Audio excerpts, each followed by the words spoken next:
Hey, bonjour tout le monde, j'espère que vous allez bien, je suis Xavier, alias Xavki, nouvelle vidéo dédiée au déploiement de notre infrastructure cloud sur le cloud public d'Infomaniac. Alors aujourd'hui on va rebrosser un petit peu un ensemble de choses, pourquoi? Avec pour finalité vraiment ultime à la fin de cette vidéo, d'avoir un DNS qui fonctionne à la fois sur notre infrastructure, et quand je parle de DNS c'est du DNS consul, et également en dehors de l'infrastructure, c'est-à-dire quand on va charger notre VPN, on veut avoir le DNS consul qui fonctionne également. De manière à faire, si on veut, du SSH, du ping ou autre, à la fois de notre laptop, mais aussi au sein de notre infrastructure.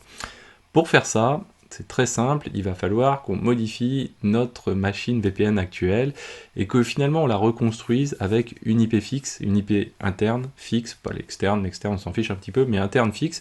Pourquoi? Parce que tout simplement, ce qu'on veut pas, c'est à chaque fois qu'on reconstruit finalement cette machine, on aille modifier l'IP à l'intérieur de notre configuration VPN. Donc ça c'est pas très pratique.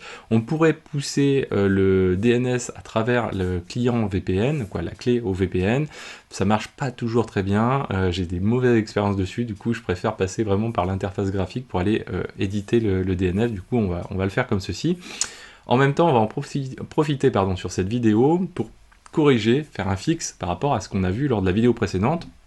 Lors de la vidéo précédente, si vous vous souvenez, on a eu un petit souci sur le fameux owner du disque, donc j'ai fait quelque chose, j'étais parti en fait concentré sur mon truc, et c'est pas toujours évident de corriger quand on fait une vidéo, et je suis passé à côté du truc essentiel, vraiment grossière erreur on va dire un petit peu, mais bon, qui ne se trompe pas n'a jamais rien fait, on va dire, en tout cas. Toujours est-il, on va aussi corriger cet élément-là, et vous allez voir, à la fin de la vidéo, on devrait avoir quelque chose qui va nous permettre d'aller plus loin après.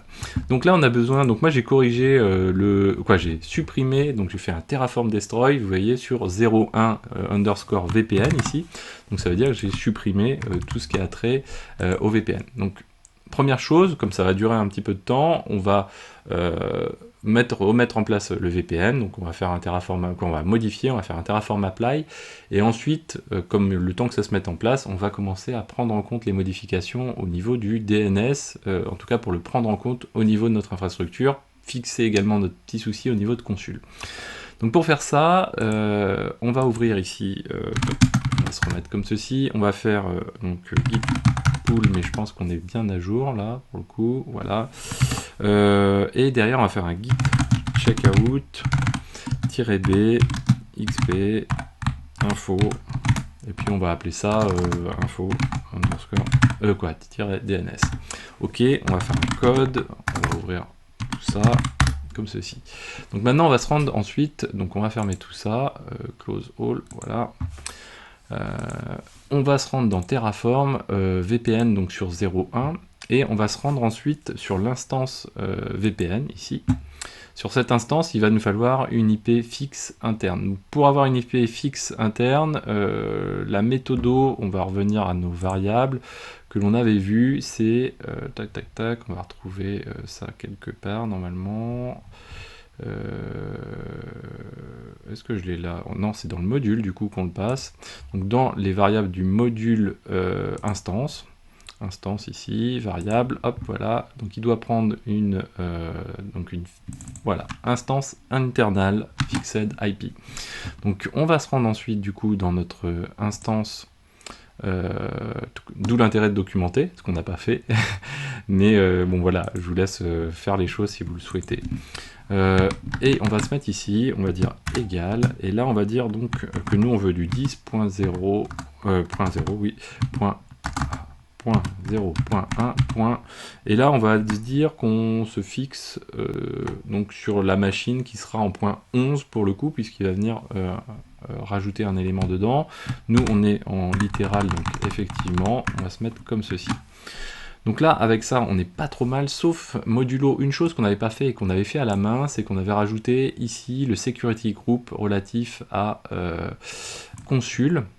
On l'avait rajouté à la main, ouais, et du coup, on va se le rajouter, non pas à la main, mais en mode vraiment en dur. Du coup, on se rapporte au security group qui s'appelle consul, hein, donc on l'a toujours ici, je check quand même, mais on doit avoir un truc qui s'appelle consul quelque part. Hop, donc c'est à la fin, voilà, c'est tout ce qui est consul ici, donc ça c'est bon. Ensuite, du coup, on va faire notre Terraform Apply, tf apply, Donc voilà, Terraform plane d'abord, on va d'abord vérifier si ça fonctionne bien.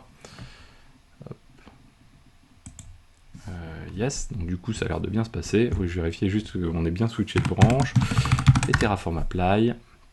Et là on va lui passer yes directement, go. Et là on va voir, bon, on va juste attendre le temps qui se lance sur le Ansible, c'est ce qui va prendre un petit peu plus de temps.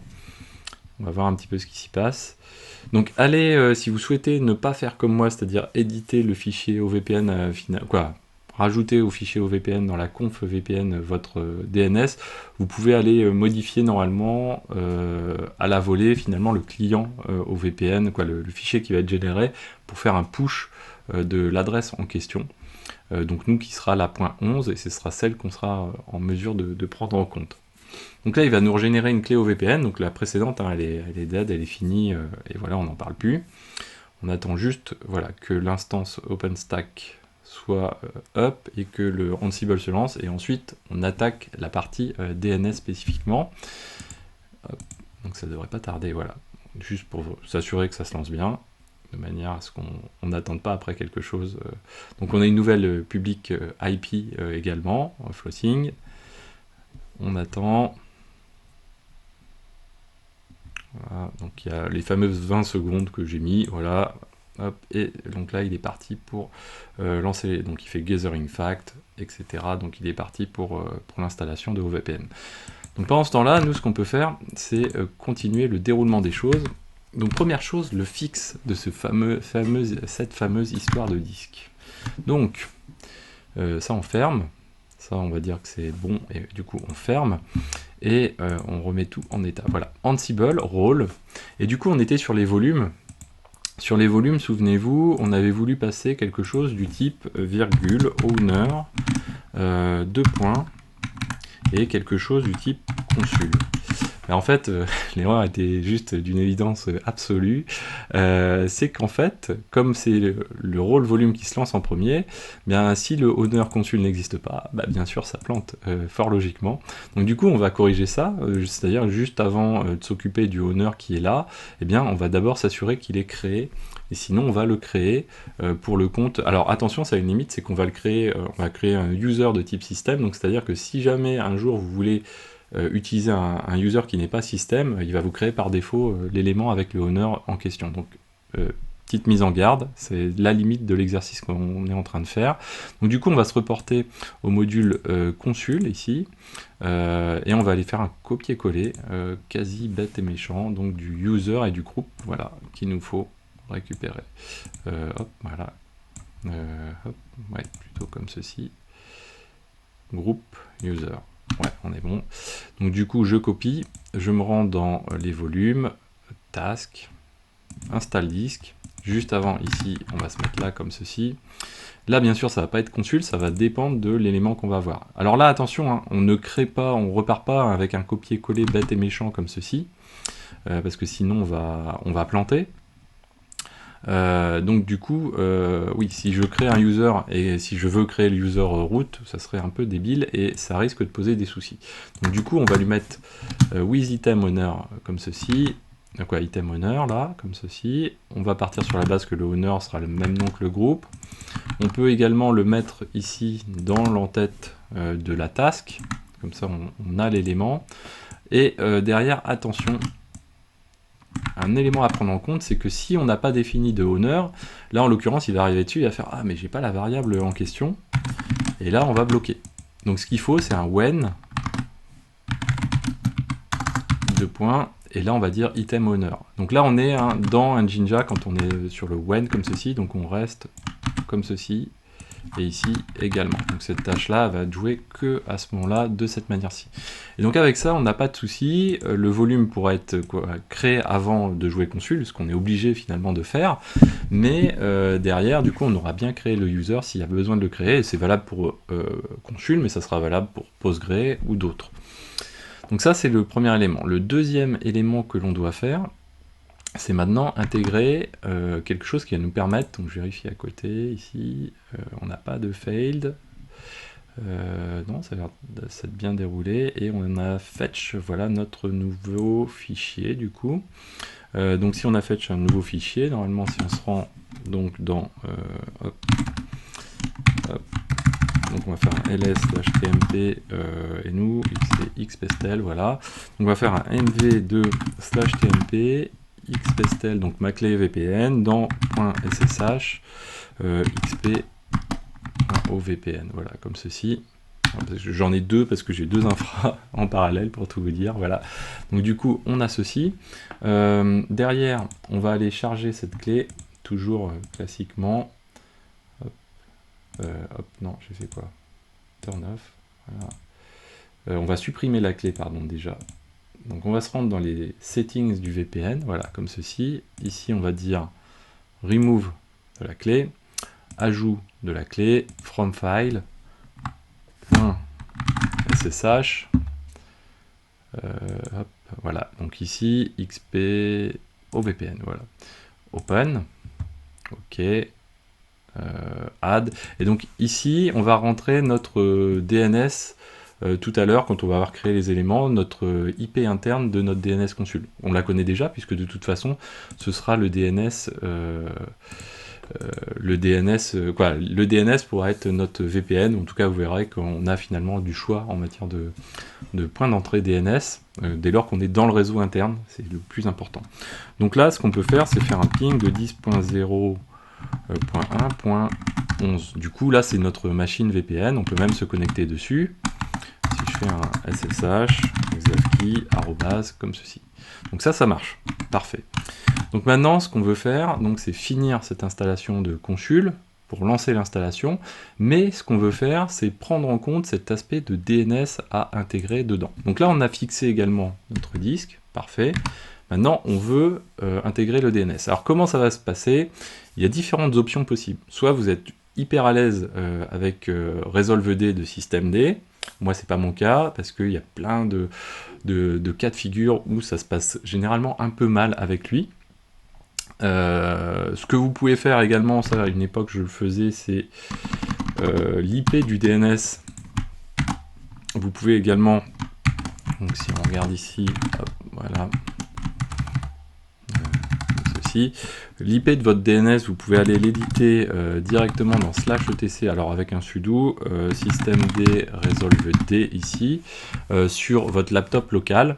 Et vous pouvez éventuellement, voyez, l'éditer ici et dire pour tout ce qui est consul, vous pouvez le prendre en compte comme ceci. Je suis pas un énorme fan de ça parce que voilà, j'ai vu plein de cas de figure où ça part un peu en bug par moment. Donc voilà, pas fan de ça. Et sur les machines distantes, donc sur le parc, on va pas fonctionner de cette manière-ci. La difficulté qu'il faut prendre en compte, c'est que Consul fournit du DNS, mais servi sur le port 8600. Et ça, c'est quelque chose d'important, parce que derrière, beaucoup de choses pour configurer des DNS sur Linux ne prennent pas en compte le port. Donc il n'y a pas beaucoup de... ça réduit un petit peu plus les choix. Là, on l'a vu, /etc systemd resolved prend en compte le port, lui. Une autre manière de prendre le port, c'est finalement d'utiliser un petit DNS local. En l'occurrence, nous, on va utiliser DNSMask, et on va lui faire prendre en compte le port directement dedans. Et c'est lui qui servira sur le port 53, donc le port par défaut du DNS, notre DNS de notre infrastructure. Et ça, ce qu'on va faire, c'est qu'on va le faire sur chacune des machines, donc on aura un petit DNS local à chaque fois pour résoudre. Alors ça peut sembler too much, mais en même temps, c'est assez efficace. À vous de voir si vous souhaitez passer par une autre méthode. Mais en tout cas, c'est une méthode assez efficace. Donc pour faire ça, comment on va fonctionner? On va installer DNSMask, on va disable et stop resolved, parce que sinon on va rentrer en conflit avec le port 53, on aura DNSMask et resolved, et du coup DNSMask ne pourra pas démarrer. On va éditer donc du coup, comme on a stoppé resolved, on va pouvoir éditer /etc resolve.conf. Oui, c'est .conf /conf, de manière à prendre en compte notre nouveau DNS local. Ensuite, on va aller faire une petite modif sur les /etc host quand on installe les machines, parce que resolved intervient aussi dedans, et du coup, on veut quelque chose qui est simple à utiliser et qui ne va pas nous poser de soucis. On va ensuite éditer la configuration de DNSMask, démarrer DNSMask et installer tout ça partout, donc grâce à notre playbook. Alors pour installer DNSMask, du coup il nous faut créer un rôle. Donc on se rend toujours dans notre partie Ansible ici, Ansible-galaxy init, Et là, on va appeler ce rôle DNS Common, par exemple. Donc, pour dire, en gros, c'est le DNS commun à tous. Voilà, donc il nous a créé la structure. Donc maintenant, on peut se remettre, donc lui, on va s'en occuper après. On va fermer ceci. On va fermer ceci. On a dit qu'on a fait la petite correction qui va bien. Et du coup, on retrouve notre DNS Common ici. Test del, Travis del, readme on pourrait del, etc. Donc là on se rend dans install, dans task pardon, et on va mettre nos tâches d'installation. Donc nos tâches d'installation, hop, ici. Donc première tâche c'est celle-ci. Alors ce qu'on va faire, on va se mettre directement dans les slides. Et on va aller chercher donc les prérequis finalement, mais qui ne sont pas que des prérequis, c'est aussi l'installation de DNS Mask lui-même et DNS utile si on veut debug finalement du DNS. Donc on se met ici, donc là on installe DNS Mask, DNS utile, on dit qu'ils sont présents, donc je ne vous réexplique pas la différence entre présent et les tests, on en a déjà parlé, l'update du cache si nécessaire, avec une date, une période de validité de 3600. Ensuite, ce qu'on a dit, c'est qu'on allait stopper resolved et surtout on le disable, c'est-à-dire que si les machines redémarrent, on ne veut pas que surtout que resolved vienne redémarrer et du coup on perde le DNS mask parce que lui il y a de fortes chances qu'il démarre après resolved et du coup il va arriver à faire ah le port 53 est déjà pris, ciao bonsoir, moi je peux rien faire, failure.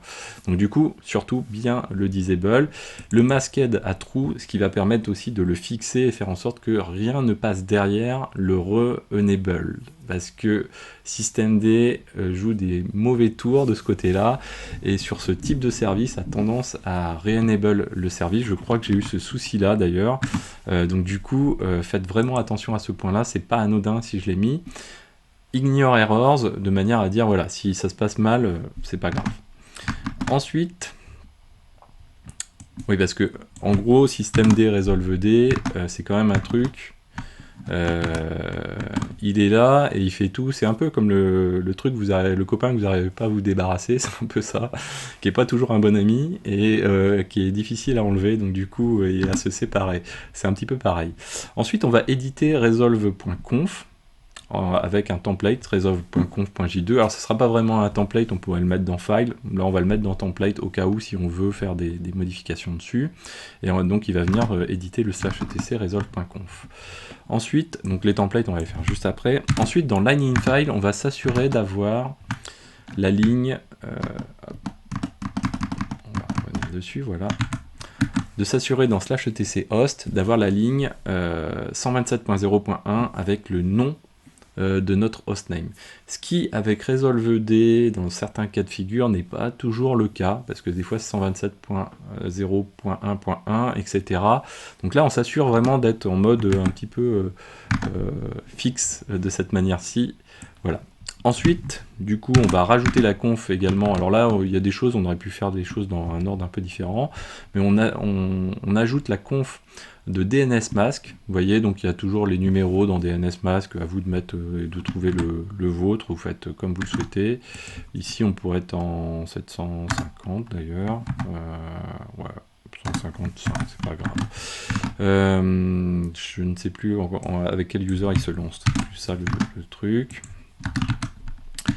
Et ensuite, on s'assure d'avoir démarré le DNS Mask.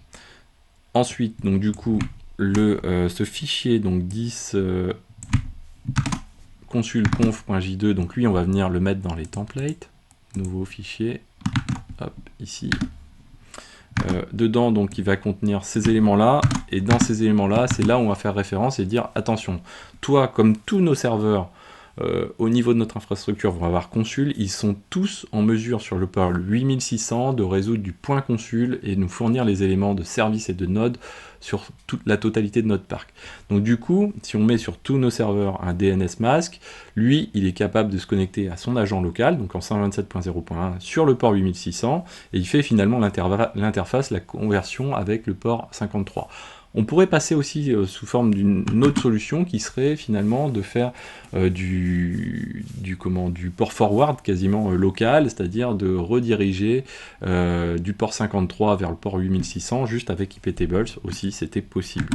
Là, l'avantage c'est qu'on peut rajouter d'autres serveurs à côté si on le souhaite également et gérer vraiment différents cas de figure avec différentes différents domaines également.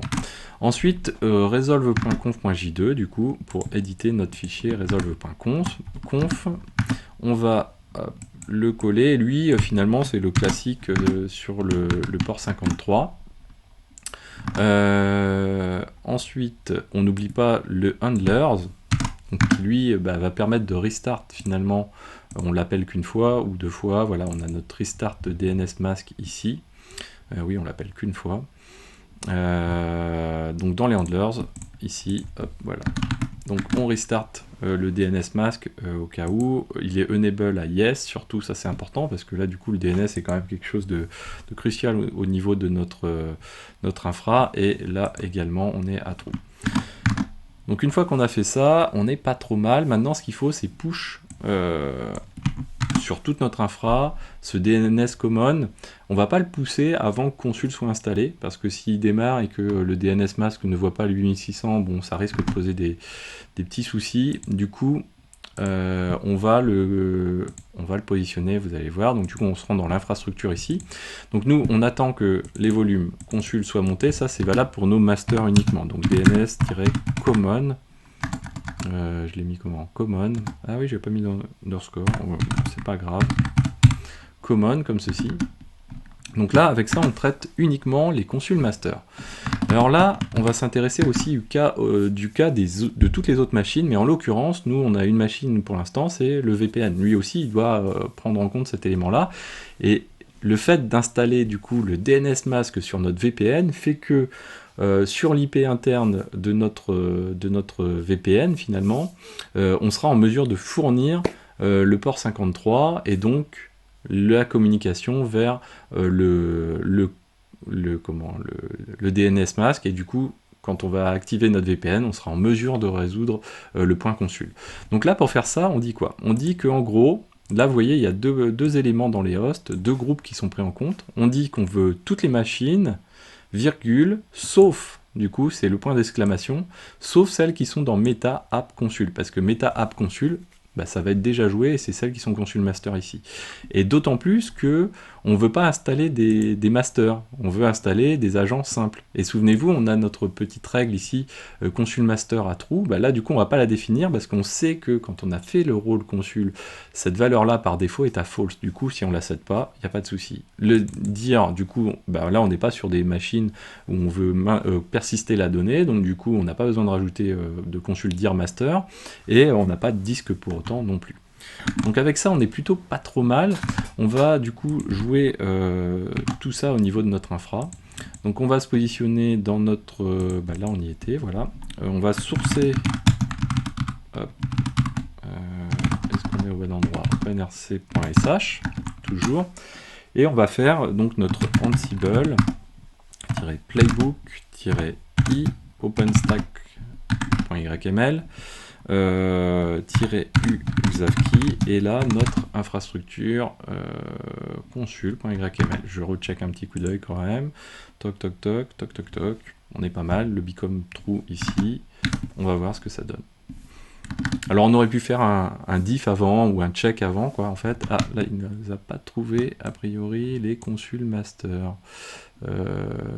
Oui, alors, chose essentielle, on a créé le VPN, on n'a pas encore créé les machines consul.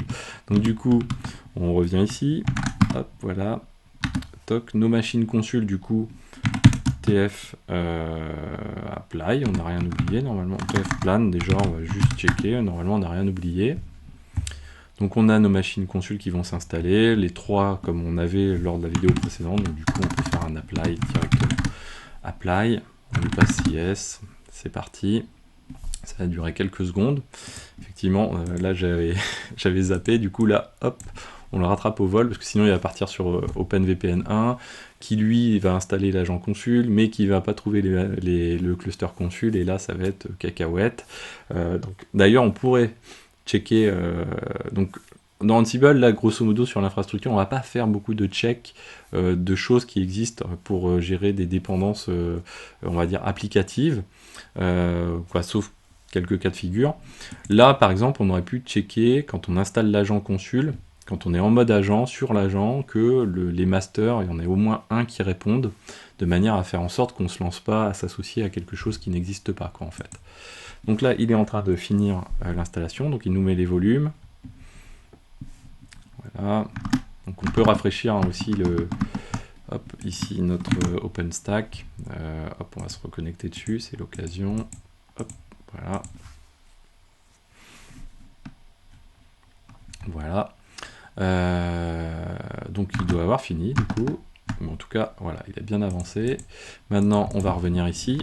Hop, on relance notre ligne de commande dans le Civil Playbook. Et là, il devrait trouver nos consuls master.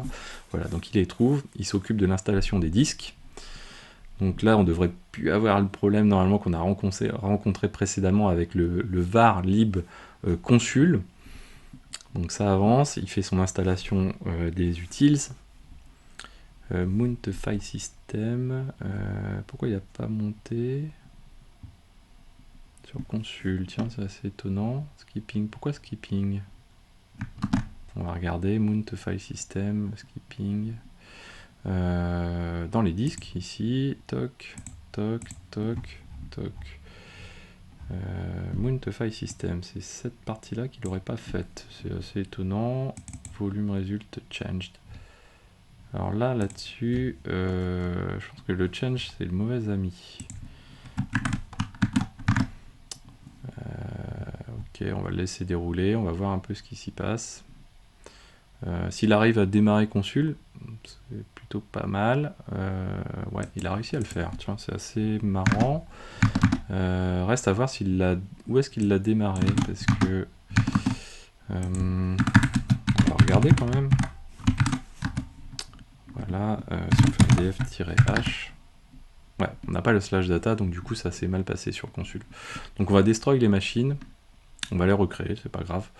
Alors ce qui est dommage, c'est qu'il est parti pour installer tout sur toc, sauf si j'arrive à temps. Trop tard. Du coup, il a tout installé. Il a bien fait son travail, là, pour le coup. Ce qui est dommage, c'est que du coup, on a des machines consul, un agent consul qui s'est joint à la bande. Je vais pas vous recréer le VPN, on reverra ça dans une autre vidéo, mais on va cleaner l'agent consul, je pense. Ouais, on va se le faire comme ça. Là, ce qu'on peut faire, c'est dérouler jusqu'au bout le petit check qu'on voulait. Donc, première chose, on va juste aboutir et après, on va faire le petit correctif à ce moment-là. Donc, on va faire un ping de, on va dire, OpenVPN 1.node.xavkey.consul. Donc déjà, de consul, on arrive, vous voyez, à pinguer notre OVPN. Ce qu'on peut faire, c'est se connecter à l'OpenVPN. Du coup, maintenant, on peut s'y connecter... alors non, pas encore. On va s'y connecter par l'IP interne. Donc SSH xavkey arrobase. Hop, voilà. Donc là, de lui, ce qu'on peut faire, c'est pinguer cette fois-ci un service plutôt qu'une machine. On peut faire consul.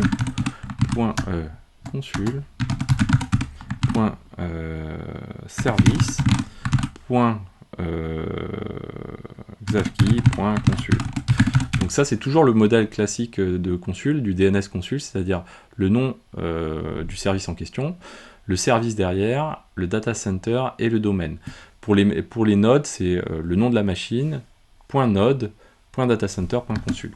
Alors ça, c'est valable encore plus simplement si jamais vous n'avez qu'un seul data center, c'est-à-dire que vous n'avez pas de fédération, vous pouvez supprimer le data center et ça fonctionne aussi, vous voyez.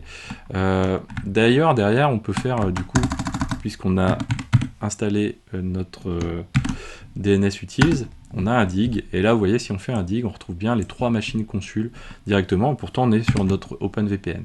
Derrière, ça veut dire quoi? Ça veut dire aussi que si on va faire notre petite modification ici, au niveau de notre configuration VPN, si on se rend dans IPv4, ici, on va lui dire 10.0.1.11, et là, écoute, bah, c'est ton DNS, ok. Ce qu'on peut faire, c'est peut-être arrêter le DNS, le redémarrer, pour être sûr. Toc. Du coup, on va faire ici, là je suis sur mon laptop cette fois-ci, je vais faire un dig de consul.service.consul. Et là, vous voyez que j'ai bien une résolution qui fonctionne. Ça veut dire que aussi, si je prends ça, cette fois-ci, j'ai plus besoin d'IP en haut, là, et je passe sur 2.8500. Donc on est obligé quand même de préciser le port. Hop, là, il faut rajouter le petit HTTP, ça c'est toujours classique. Voilà, et si je fais comme ceci, vous voyez que je tombe sur l'interface graphique de Consul. Donc ça, c'est assez cool. Alors on verra pour créer bien sûr des services, etc. Donc ça, c'est assez sympa. Maintenant, si on essaye de régler notre souci d'installation du varlib, comment on va le résoudre? Ouais, c'est pas dit que ça se passe bien en fait. Comment je vais vous le faire proprement? Ouais, si je fais ça, ok. Donc première chose, on va faire un sudo-s. Ici, on va faire systemctl stop de consul. D'ailleurs, on va le stopper partout, sur les 3 machines. Là, on pourrait passer par Ansible d'ailleurs pour pouvoir le faire. D'ailleurs, je crois qu'on va le faire comme ça va aller plus vite. Donc, on va faire un Ansible. Alors, des fois, on dit ça va aller plus vite, et puis finalement, ça va pas forcément plus vite. Donc, il faut qu'on se mette au bon endroit déjà pour lancer du Ansible. Hop, ici, Ansible-i, tac, tac, tac. On n'est pas sur du playbook, donc on va être sur la ligne de commande. Ici, toc, -m, on va dire shell. On va dire -b pour l'élévation de privilège, -a ici comme ceci, et on va lancer une commande du coup qui va être systemctl stop consul. Alors, ouais, il doit me manquer un morceau. Je pense que sinon on peut lui passer commande. Donc que commande lui est plus direct pour le coup. Hop. Ah, alors, je dois avoir loupé un truc. Playbook against set. Ah, ouais, je peux continuer comme ça longtemps.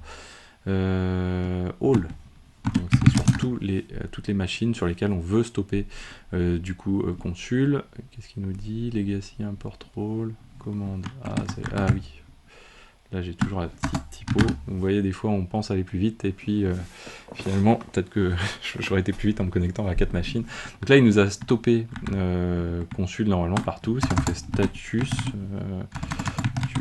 hop, voilà. Est-ce qu'il va nous dire quelque chose? Donc là vous voyez que ouais, normalement inactive, voilà. Inactive. Alors c'est pas parce que c'est rouge que c'est mauvais. Donc voilà. Alors on avait des fails en plus, ok. Je sais pas pourquoi on a des fails. Ok, donc là du coup il doit les avoir stoppés normalement. Ce qu'on peut faire, c'est sur toutes les machines, on va faire du coup un rm-rf de /var lib. Alors ils ont pas toutes, ouais. Consul étoile. Donc ça va être valable uniquement pour la machine qui est OpenVPN 1. Donc OpenVPN 1, si j'arrive à le limiter comme ça, normalement, hop, voilà. Ok, et ensuite on va lui dire, donc nous, ah bah si, c'était sur toutes les machines d'ailleurs, puisque justement c'est ça notre souci, on va dire all, comme ceci, toc, partout. Donc là, normalement avec ça, on a reset consul partout. Ce qu'il faut maintenant, c'est rejouer notre Ansible. Bah, d'ailleurs, il est juste ici. Donc j'ai commenté la ligne qui bypassait le mount ici, parce que je pense qu'on peut la laisser d'ailleurs tout le temps. Et donc du coup, on va rejouer le Ansible. Puis bon, si ça marche pas, tant pis, on corrigera lors de la prochaine vidéo. Je pense que c'est ici, voilà. Donc là, on va rejouer le Ansible Playbook ici, vous voyez, en totalité, et en fermant les yeux, en espérant que ça se passe bien. Donc là, il est parti, donc il y a des choses qui vont déjà être mises en place, d'autres choses qui ne seront pas mises en place. Alors, est-ce qu'il va être capable de bien nous faire le mount? Voilà, donc là, a priori, il a fait le mount, et il installe. Normalement, après, il va redémarrer les consuls, et c'est là on va voir si ça pose un souci ou pas.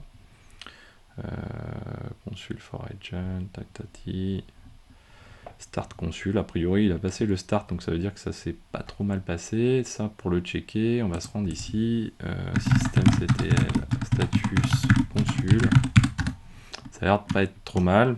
df-h, ok, ls de /data var, lib. Ah, j'ai pas de var lib consul. Ah, sudo-s, on va essayer ls/data var lib consul, et on a tout dedans. Donc ça a l'air plutôt pas mal. Du coup, on peut se reconnecter ici, rafraîchir. Hop, magique. Du coup, on a lui, et il doit être en train de réinstaller, j'imagine, sur OpenVPN. Qu'est-ce qu'il a? Pourquoi OpenVPN? On le voit pas arriver ici, lui. Ah non, on est au niveau des nodes, on a OpenVPN.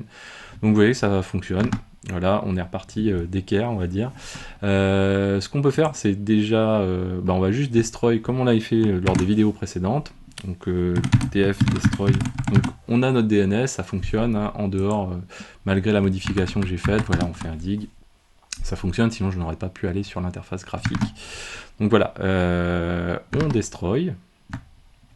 Ici, hop, Terraform destroy. Yes. Parce que du coup on veut toujours pas consommer, donc n'hésitez pas à me dire au fur et à mesure combien vous consommez de crédit. A priori il y a pas mal de personnes il y a quelques personnes qui sont arrivées jusqu'ici et à moins de 1 euro toujours, donc c'est cool. Donc on destroy ça, on va ensuite, je vais arrêter le VPN parce que là de toute façon on n'a pas besoin, et on va stop le VPN en même temps. Ah, c'était pas la grande idée d'avoir stop le VPN en même temps, normalement il doit maintenir des connexions, mais on va voir, ça dépend comment ça s'est passé. Sinon, on va relancer le Terraform. Destruction complète, donc ça a l'air d'avoir bien passé. Ici, on refresh. Et on va stop, du coup, celle-ci. Hop, shut off. Toc, toc. Donc là, il arrête le VPN. On n'a plus rien qui tourne. Ensuite, on peut aller faire notre petit git commit. Donc, git status. Git add, là on va prendre tout, on va pas s'embêter. Il y a bien tout, ouais, 04 instance, oui. Git commit-m. Donc là on va mettre Ansible, add DNS role, and push DNS mask on serveurs.